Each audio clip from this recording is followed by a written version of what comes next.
My name is Amanda Ring, and this is Flight of the Feminine.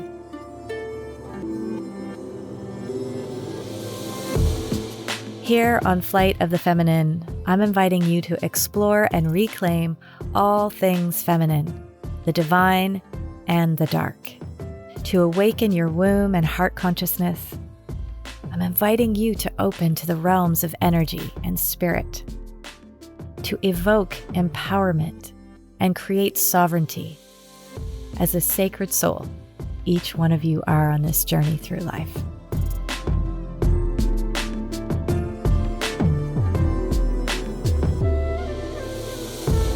Welcome back to Flight of the Feminine. I'm Amanda Ring, your host. In this episode, Thoughts Become Things, we are going to dive into the power of the mind, the body, and the energy of your words. In episode 1, I shared a bit about my personal journey, taking flight with my own feminine heart and how I opened to a whole new chapter of my life in this last decade. But in that show, I really didn't get into specifics about this topic that we're going to go through today. A big part of the new chapter for me and the work that I do has been not only looking at how my own thoughts and words impact the relationship I have with myself, my self-perception, but also how thoughts shape reality, how thoughts become things. Thoughts obviously carry information about your beliefs and your perceptions, but they also hold an electromagnetic resonance. Did you know that both the brain and the heart have separate electromagnetic fields that communicate, and these create your overall electromagnetic field? And that the electric field of the heart is 60 times greater than the electrical amplitude of the brain. And that the magnetic field of the heart is 100 times greater than that of the brain. And it actually extends as far as 3 feet outward from the body. And often when I'm talking to clients or running events and gatherings where we're talking about energy, I get people to extend their arms out to both sides of their body as far as their arms can go. And I say, this is actually the distance of your auric field or your electromagnetic field. A lot of people have heard the term aura. Well, it's synonymous with electromagnetic field, or your toroidal field, because it's a torus shaped like a donut with you in the middle. And that is actually about 3 feet for most people. So that's really interesting that it correlates also more with the magnetic field and the electromagnetic field of the heart. If you want to learn a little bit more about all of that, I recommend highly looking at Joe Dispenza's work and the Heart Math Institute. There's tons of information and current research about all of this. And to go even further, each of your cells, every individual cell, is electromagnetic.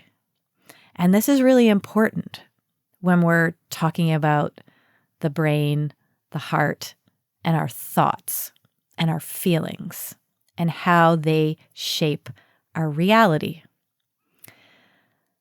Thoughts also have a frequency, and mental energy in the form of thoughts are more electric in their nature. They create an electrical current in the brain. Thoughts have a direct influence on your emotional reactions, but the emotions are more magnetic in their essence. So when we combine these, we have electromagnetic frequency that informs your personal field, your auric field, your electromagnetic field. Current research shows that your emotional state directly influences your electromagnetic field. and that negative emotions makes your electromagnetic field weaker. Positive ones strengthen it. And that your heart and its electromagnetic field, remember, it has its own, separate from the brain, but that the heart itself, the field, the state of coherence that has is what creates harmony and integrity across all of your organs and your biological systems. So if you think about this, when you're thinking negative thoughts or you're experiencing a negative emotion, you typically start to feel something not so good in your body. But what is also happening is that your heartbeat is actually getting disordered because those emotional states are directly connected to the nervous system as well. But your heartbeat will get out of rhythm. As soon as you start being kinder and more compassionate to yourself, your heartbeat will go back into coherence, or it will go back closer to a more harmonious, coherent state. That's pretty profound, at least I think so.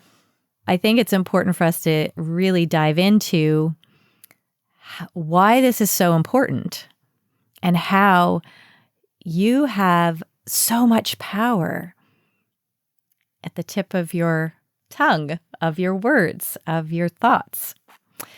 Obviously, thoughts are made up of words. Your words, how you say them, your tone of voice, how they've been said to you, and how society typically uses them or defines them, all have created an imprinting in your psyche, in your subconscious mind.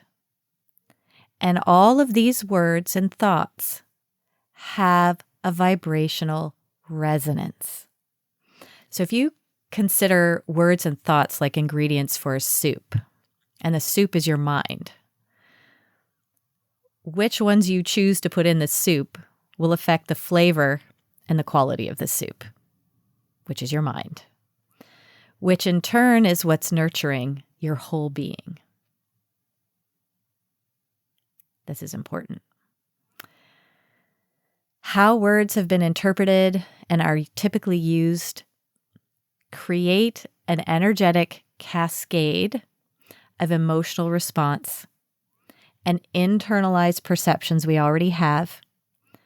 And this leads to an embodiment of what meaning you attach to them, and then what next action you're going to take, which is essentially creating your reality.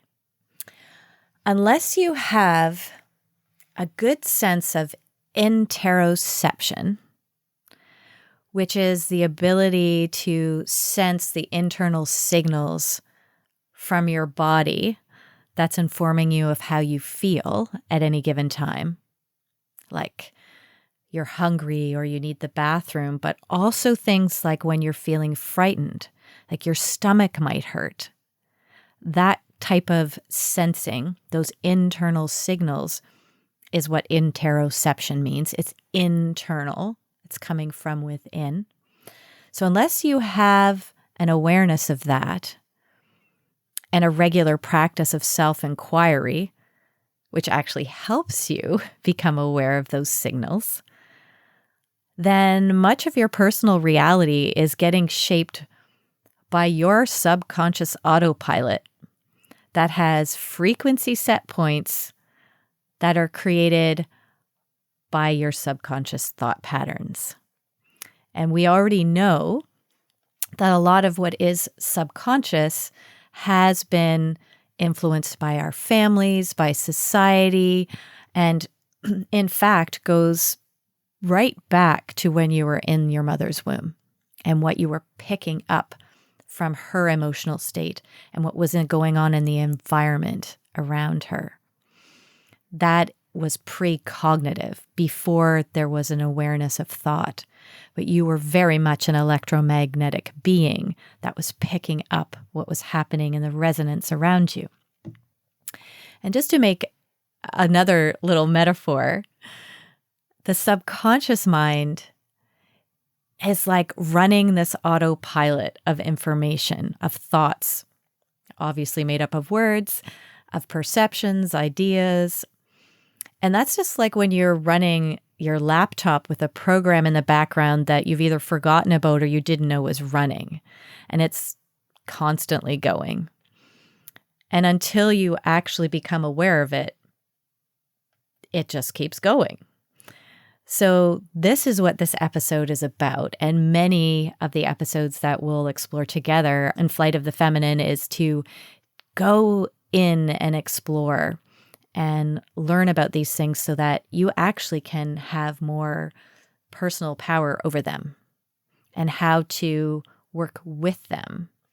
Something that's very important when it comes to shaping your own reality or co-creating your own reality is an understanding of the subconscious mind and the understanding of energy, because they're very similar.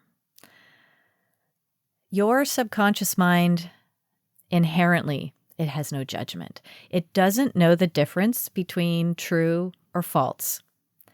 It only knows what it's been told, what you tell it, or what you've taken in. And that is very much like energy. Energy in itself is neutral. It does not discriminate. It simply goes where you place your attention, where you direct it. So, in order to empower yourself to be a more active participant in creating your reality, it is imperative, it's essential that you bring awareness to the subconscious and make it more conscious. Bring it into your awareness and to understand the energetics of this and to understand energy more, period.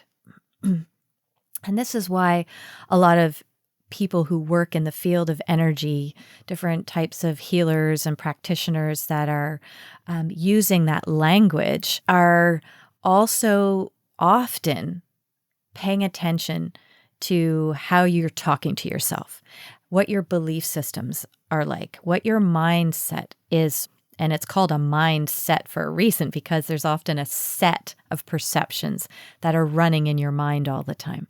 There's often a focus on these things because you actually can shape them. They're not set in stone. But our ego does often tell us that they are. And so does society a lot of the time. So I know that's a lot of information, and I invite you to go back and listen to the episode again because it is really valuable. It's like putting tools in your toolbox as you start to learn these things if you're not familiar with them already.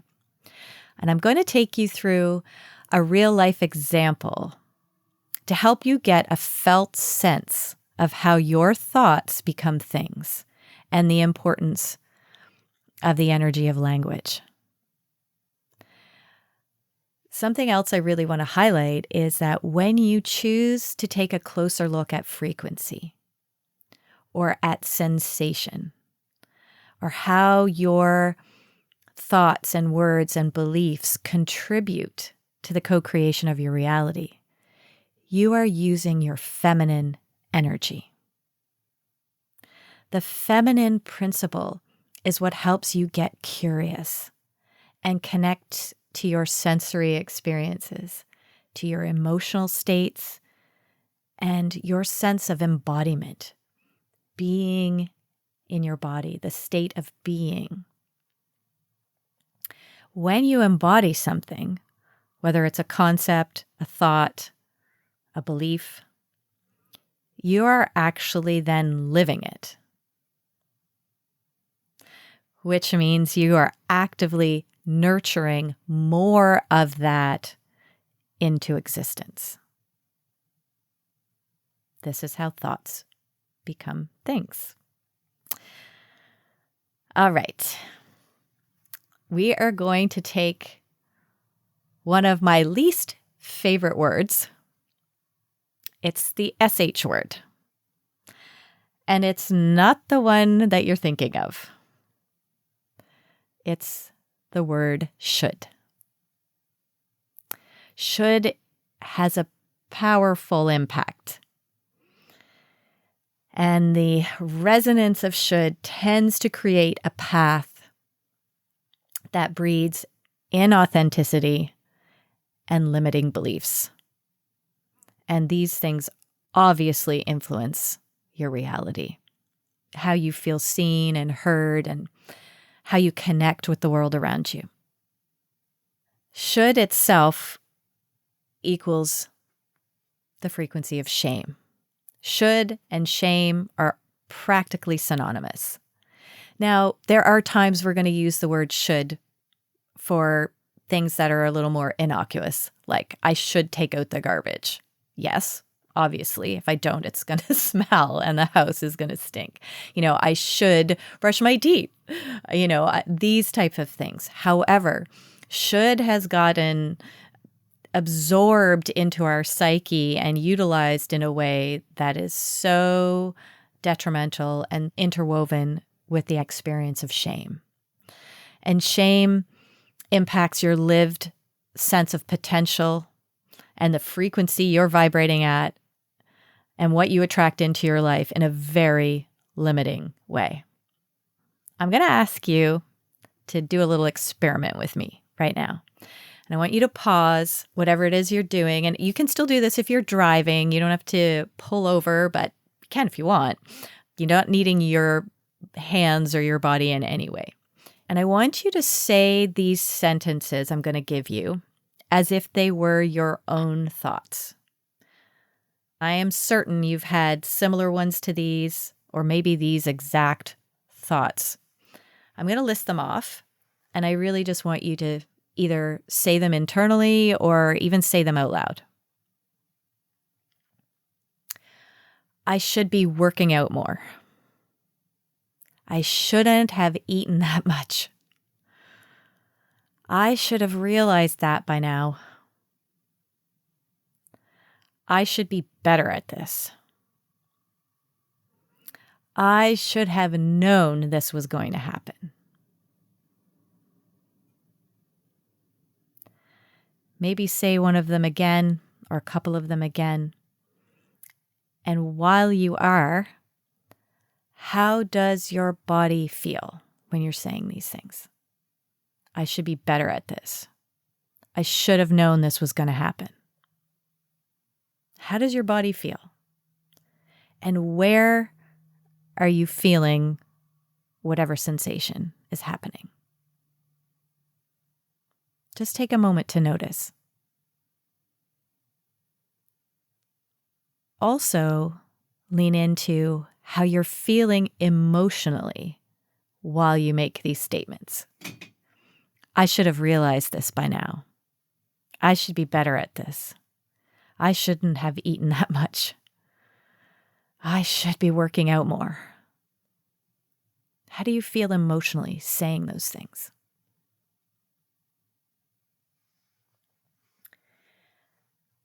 And then consider what thoughts often follow these should statements. Typically, what I hear, and not just from my clients, but the average person, friends, family, overhearing people in conversation at coffee shops, is something like, I should have known this was going to happen. I'm such an idiot. Or, I shouldn't have eaten that much. I'm so stupid. Now I feel sick. When will I learn? There's some other kind of statement that 99.99% of the time follows that should statement. Often, it's a judgmental statement or a punitive statement, something that is suggesting we need to make up for the not enoughness or the stupidity somehow. And these statements, the should statement and then the judgments, are actually lessening the trust you have in yourself and increasing a trust in something external, an authority outside of yourself. Should typically isn't your own voice. So whatever you are experiencing with your thoughts at any given time is a direct result of the energetic and nervous system response that you're having from those thoughts. And in this case, it's the word should. This word that we commonly use in our thoughts. Should, having this inherent quality of shame, you could say that it holds a vibration of shame, is really minimizing, because in most cultures, when should is used in this way, it denotes that there's been an error in judgment or thinking. An error in thinking, or worse, not just an error in your thinking, but there is something wrong with you. You are the root of the error. There's a difference between shame and guilt that Brené Brown delineated that I love. And that guilt is, I've made a mistake. Oh shoot, I did something wrong. I missed that. But shame is more like, I'm wrong. I'm not enough of something. There's something wrong with me. It's not just I made a mistake, like I'm wrong. Often when you say should to yourself and even to others, and we're going to talk about that in a second, that when should is thought or said, somewhere in your body feels ick. Something hurts, there's a constriction, there's tension, maybe even nausea. On an emotional level, there might be a feeling of shrinking, like feeling small, embarrassed. Right? Oh, I should have known better. God, I'm such an idiot. And all the while, there's this feeling of constriction. Something else before we go a little further that I feel is important for you to know, if you didn't know this already,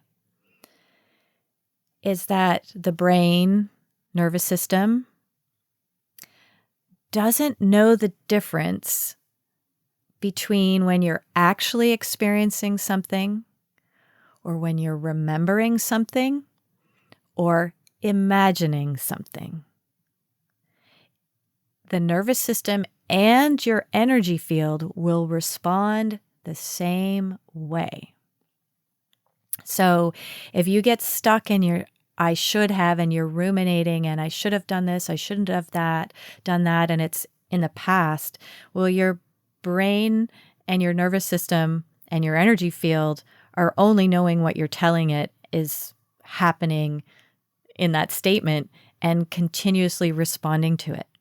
And that's where we can stay in these states of low-grade anxiety and low mood.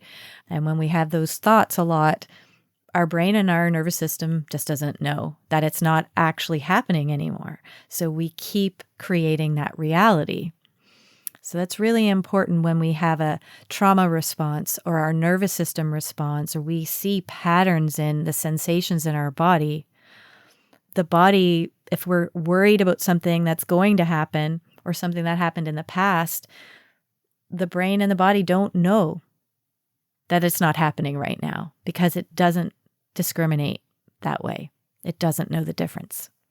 So that's important to know, because you can, with that power of knowledge and wisdom, start to become more aware of that, notice the patterns, and influence the pattern, which helps you shape your reality.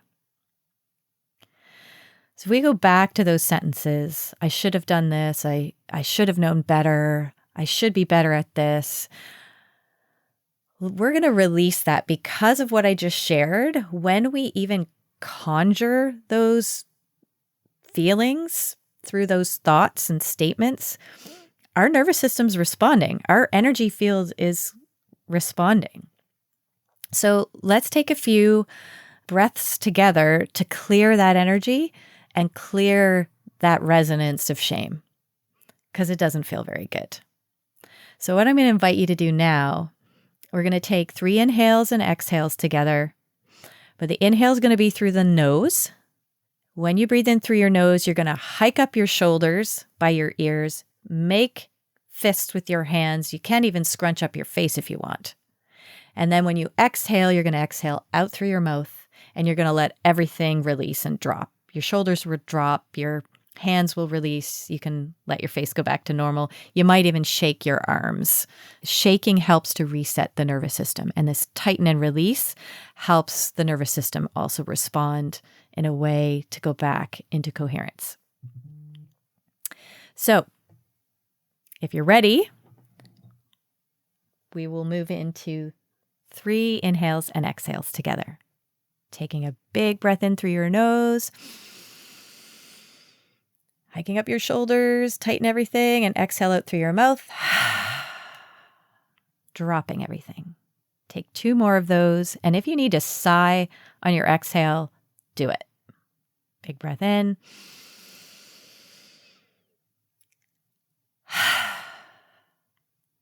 And the last one.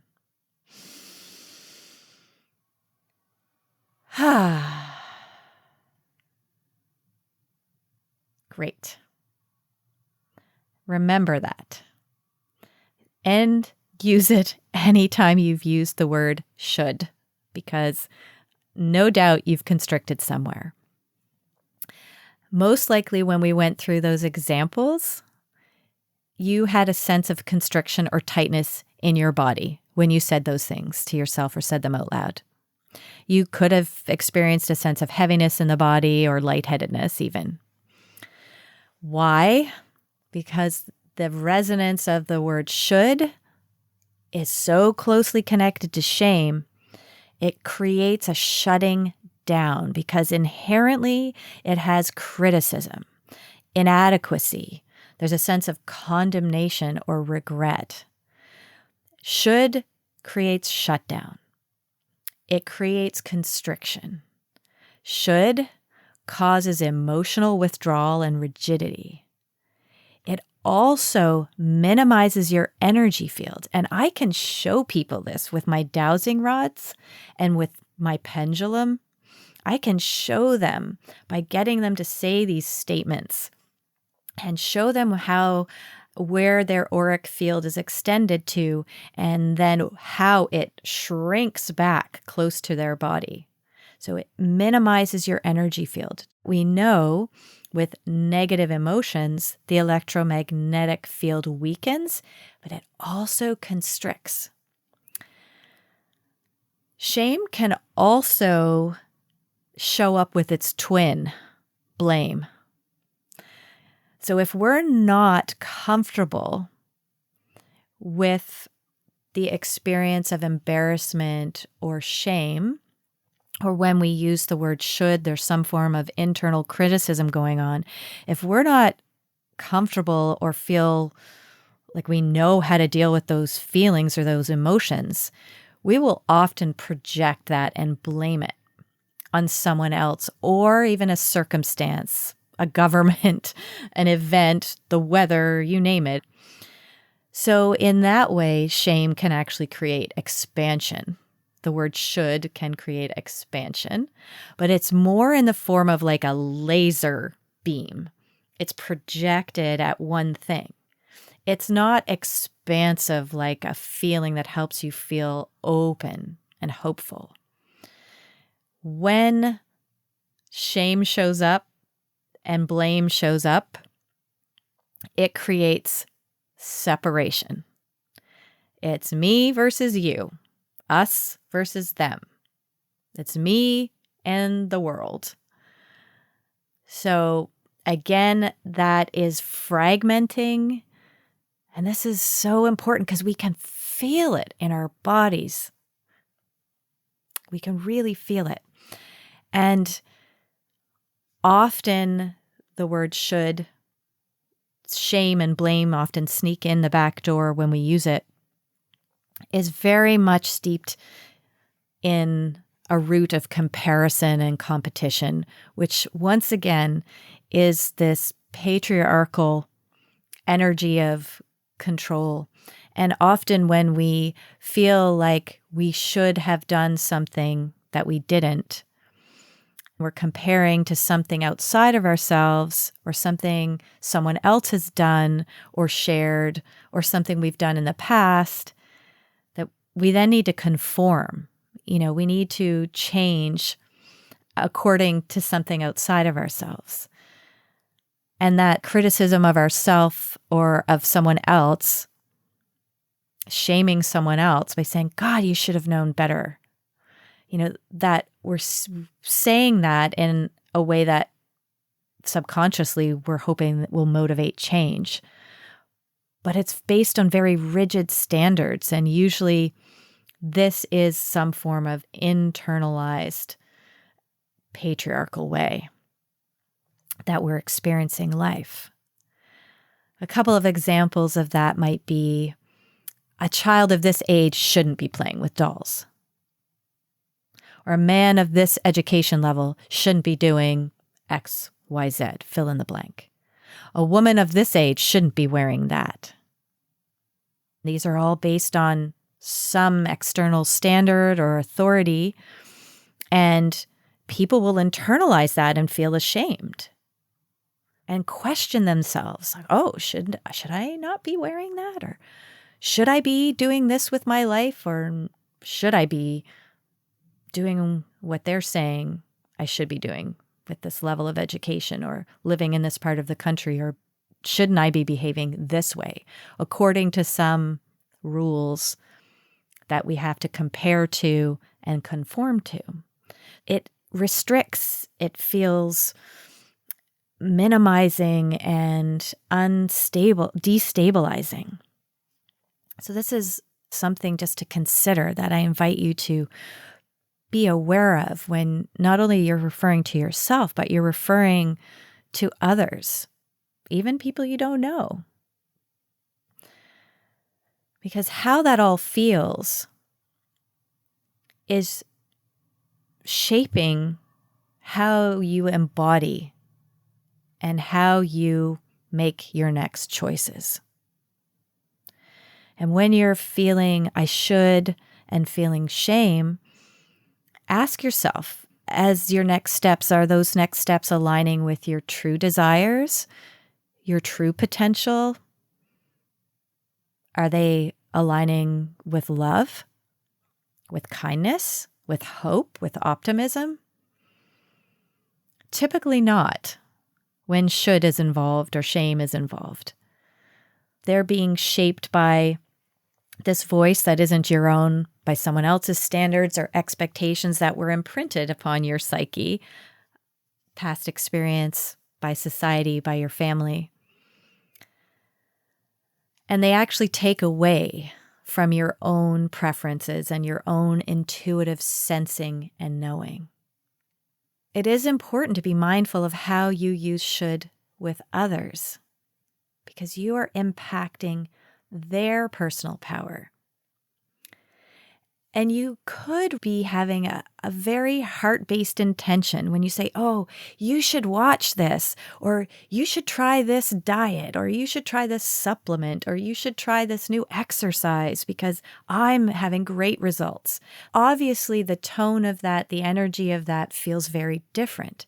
However, the word should can still be saying, I know better than you. However, everybody's different. And that should can make that person question themselves. It can also shut people down, and they can immediately feel a bit rigid when somebody says, oh, you should do this, you should do that. We all know what that feels like when people say that to us. So I'm not disregarding that when we use that word, it can come from a place of good intention, but it doesn't always support a person to choose for themselves. Think about sometimes when you say it to yourself as well, like when someone shares with you, oh man, I've been running every morning, or I've started meditating, and your thought goes, oh, I should be doing that too, because I know it's good for me, or I used to do it and I used to feel so good and I should be doing that again. Well, depending on the tone of that should, it could be stoking inspiration and motivation for you, or it could be stoking self-judgment and envy and jealousy, which we know all have a lower resonance and frequency and actually keep us stuck rather than help us open and create momentum forward. So an alternative to this is to open to the feminine principle and explore this from a matriarchal wisdom way, which is creative and more expansive in its nature and its energy. The feminine principle aligns more with love, with energy that connects to openness, personal preference, limitlessness, growth, change, hope. We're going to jump into that experiment again, and we're going to replace all those shoulds with my other word that's actually my favorite. Should is one of my least favorites, and could is one of my most favorites. And I invite you to substitute should with could for these same thoughts. So instead of, I shouldn't have eaten that much, I could have eaten less, but I didn't. I should have realized that by now.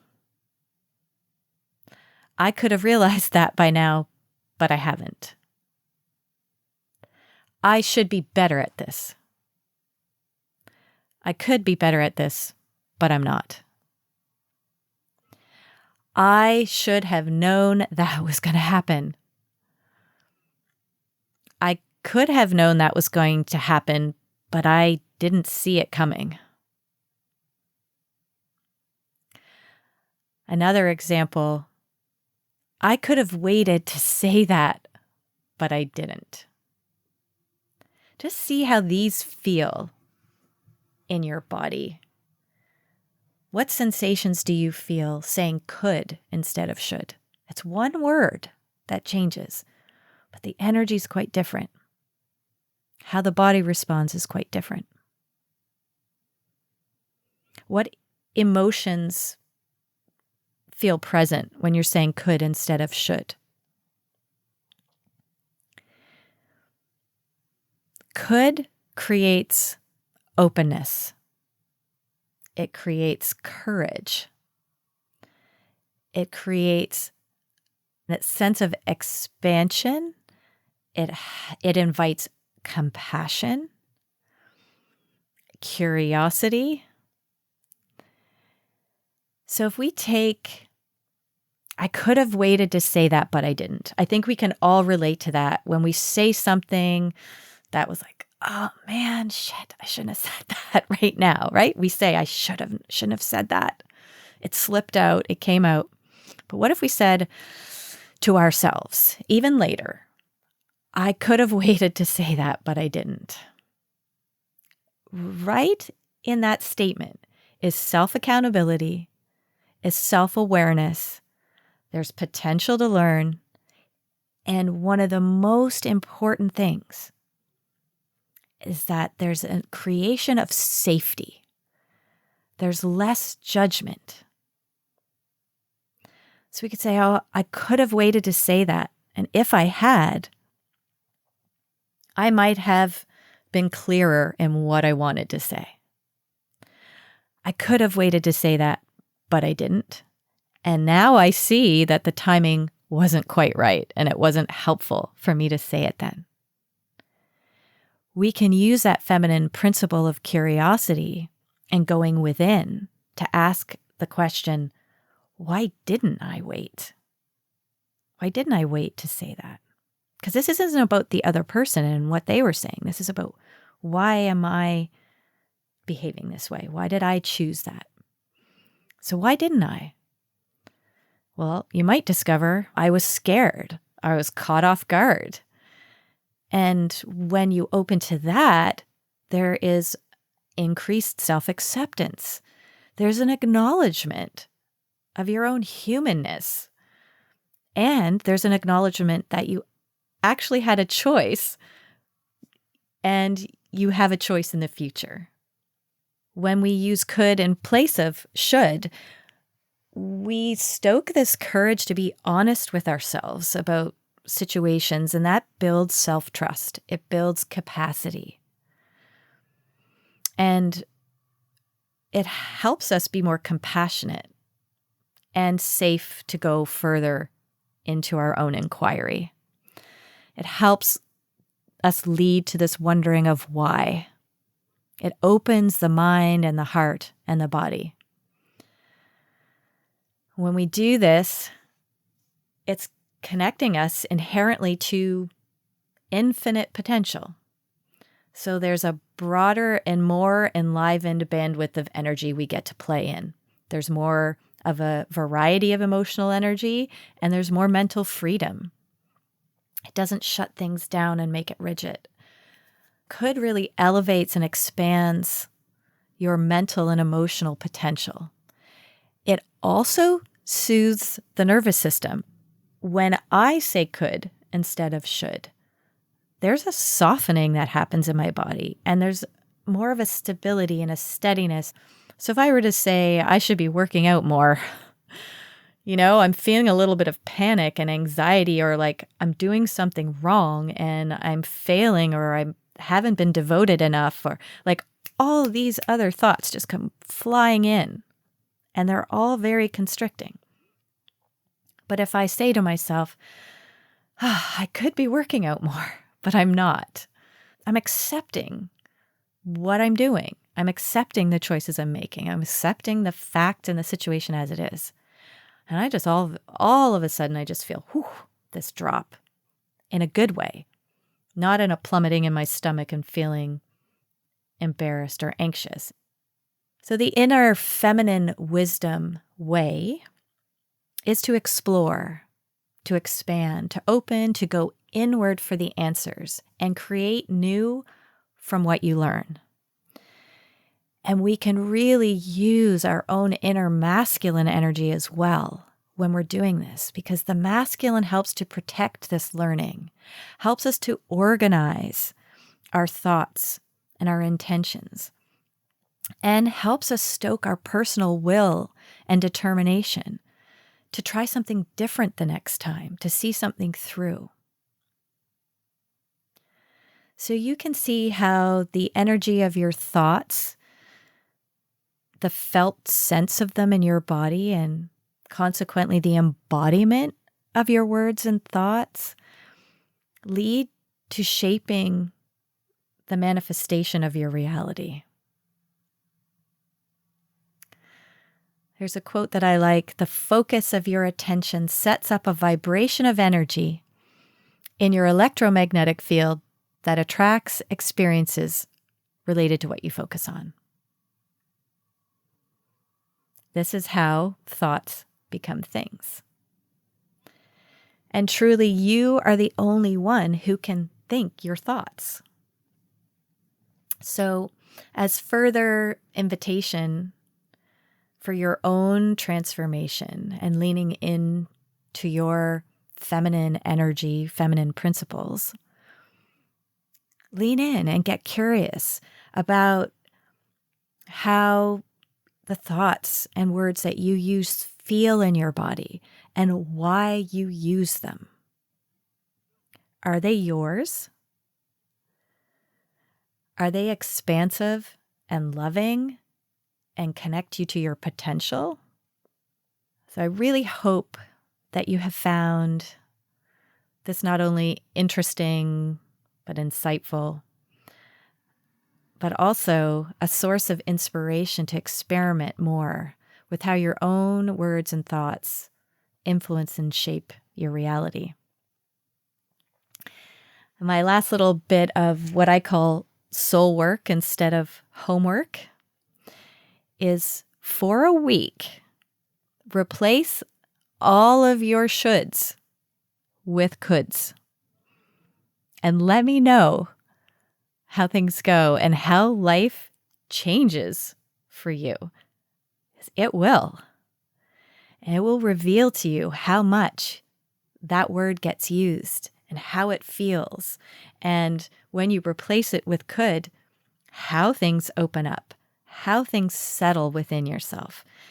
I'd be so curious to hear from you.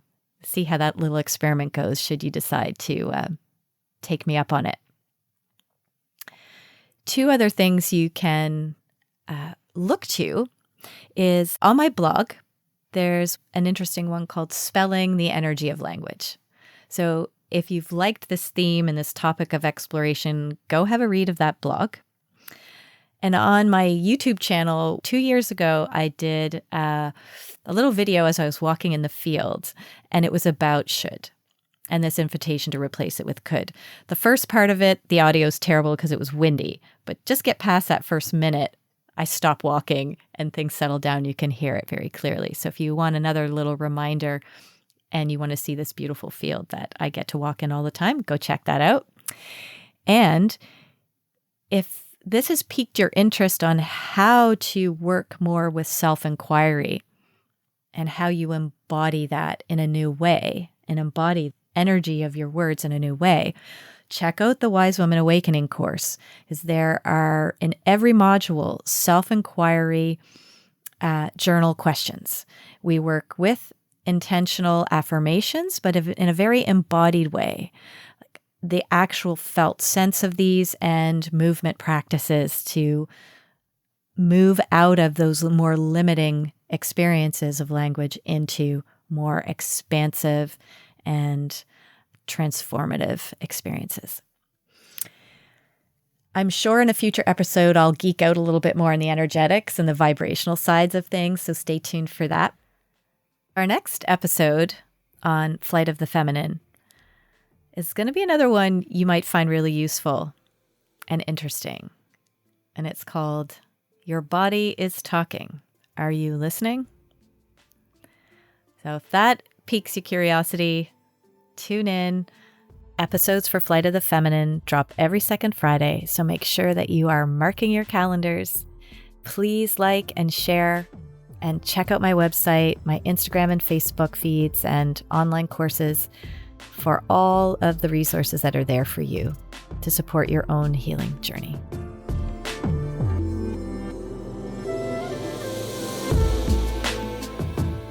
It's time, my sisters, to elevate your mind, expand your feminine heart, explore your inner wisdom. Let's soar together. Sending you all big, big love.